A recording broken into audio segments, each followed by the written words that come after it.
Chers auditeurs, Dear listeners, bonjour. welcome to Comme d'Archi Podcast Season 5 Saison 5, dans le monde fascinant des architectes. and in the architectural projects. Je suis Anne-Charlotte Deponte, passionnée d'architecture et docteur des universités en histoire de l'archi. I am one of the spokespersons of Anne-Charlotte, who is a PhD in architecture history. Merci Thank you d'être avec moi aujourd'hui. to be with us today. Et And maintenant, now, lundi en français, place au talent. and Wednesday, let's talk projects. In English, of course. Bienvenue dans Comme d'Archi. Chers auditeurs, bonjour. Bienvenue dans ce dernier Comme d'Archi de l'été 2024, dédié aux bains municipaux de Strasbourg. Dans le précédent épisode, nous avons parlé piscine. Avec le sport, et pour entrer dans la période post-JO 2024, revenons doucement avec ce numéro à nos vies quotidiennes et des solutions de bien-être avec l'eau qui se présentent à nous, en évoquant cet exemple des bains municipaux de Strasbourg. Autour de 1900, de nombreuses villes allemandes se dotent d'établissements de bains, et les Allemands construisent la nouvelle ville allemande à Strasbourg. Ils sont très investis sur la santé. Le premier projet date du 1er février 1904. Ce projet connaîtra de multiples évolutions en fonction du programme et d'exemples réalisés en Allemagne à la même époque. Construit par l'architecte Fritz Beblo à partir de 1905, les bains municipaux de Strasbourg sont un lieu emblématique de la ville. Ils sont situés à la limite de la ville historique de Strasbourg et de la Neustadt, ce fameux quartier résultant de l'extension de la ville par l'Empire allemand de 1870 à 1918.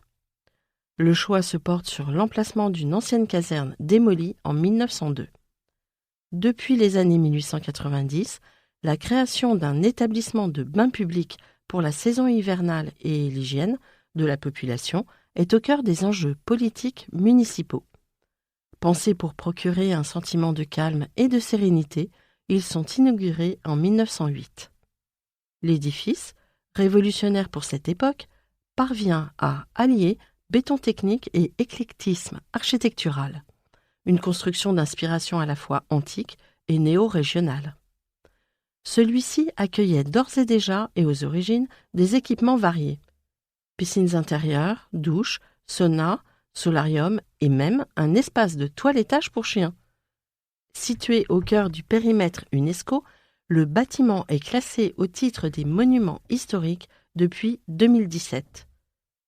Très cher à ses habitants, le bâtiment nécessitait à la fois une restauration, une réhabilitation et la création de nouveaux espaces afin de lui permettre de redevenir une piscine ancrée dans son temps et tournée vers l'avenir.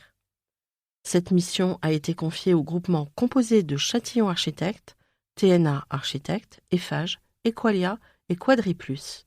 Elle s'est déroulée entre 2018 et 2021. Le projet est à la fois un projet de restauration, de mise aux normes et d'adaptation des lieux à de nouveaux usages contemporains dans le respect de ce monument cher aux Strasbourgeois.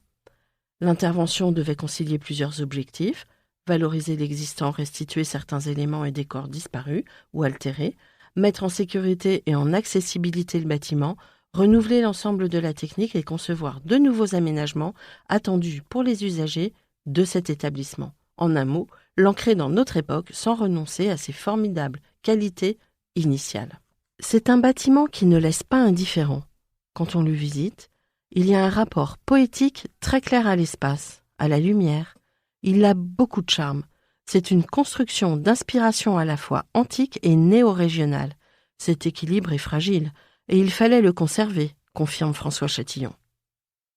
Nous avons souhaité proposer également de nouvelles fonctions au rez-de-jardin et aux étages des ailes du bâtiment, en soulignant les traces du passé, comme le marquage de l'ancienne trame constructive déposée pour permettre l'agrandissement ou la mise en relation de certains espaces, explique Antonin Gilles, architecte directeur du projet pour Châtillon Architectes.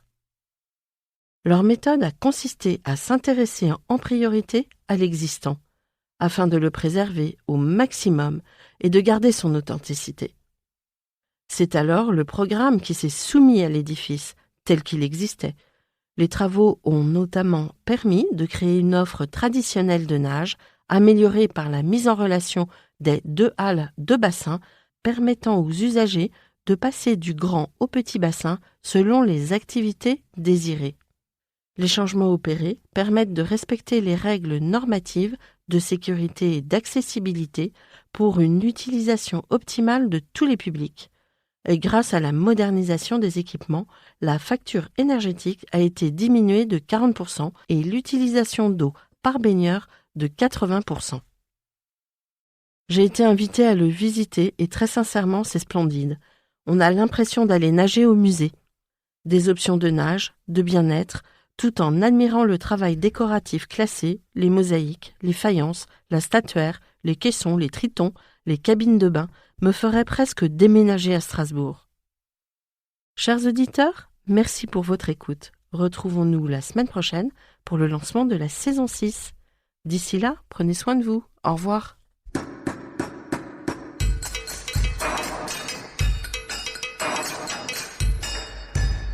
Chers auditeurs, merci pour votre écoute. Merci à Alice Ogheb qui nous accompagne sur la partie son.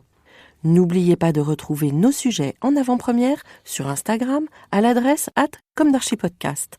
Si vous aimez ce podcast, favorisez sa diffusion en lui donnant 5 étoiles sur Apple Podcast, plus un petit commentaire, ou sur votre plateforme de podcast favorite. Et surtout, abonnez-vous pour écouter tous nos épisodes gratuitement. À bientôt, et d'ici là, prenez soin de vous.